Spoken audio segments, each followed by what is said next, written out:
What's going on, ladies and gentlemen, and welcome back to another episode of MavAttack. So look, I just spent the past week catching up on one of the best games of 2014 that I've always slept on, Dark Souls 2. Now, it's an amazing experience and one I can confidently say is one of my most memorable experiences in recent time. Developers From Software are back again to bring the difficulty and fun to the PlayStation 4 with their exclusive title, Bloodborne, and these are my 5 reasons why I'm extremely excited about this game. Enjoy this freaking video! Challenge. Games nowadays hold your hand and treat you like a little baby with their tutorials and seemingly easy difficulty, even on some of the hardest modes. I'm playing Battlefield Hardline right now on the hardest difficulty. It's terrible. See, the series has always stretched its difficulty to the maximum, and Bloodborne will be no different, giving maximum challenge and unforgivable foes. Bloodborne will test your skills and patience with its always-on hardcore difficulty. And that's not even including, once you finish the game, the New Game Plus mode, which will test your patience and your temper as a human being.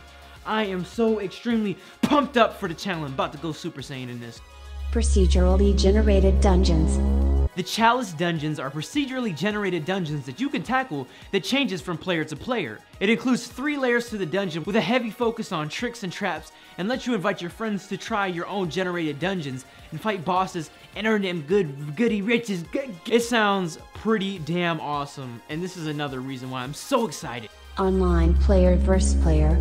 The Souls series has always been praised for its challenging, game-invading player versus player gameplay, and Bloodborne is continuing on that challenge by allowing other players of the world to invade your game while playing single player or playing cooperatively and fight you, making the game step its difficulty up by playing against other smart-minded or dumb-minded people. It's gonna be such a freaking tough challenge. Co-op.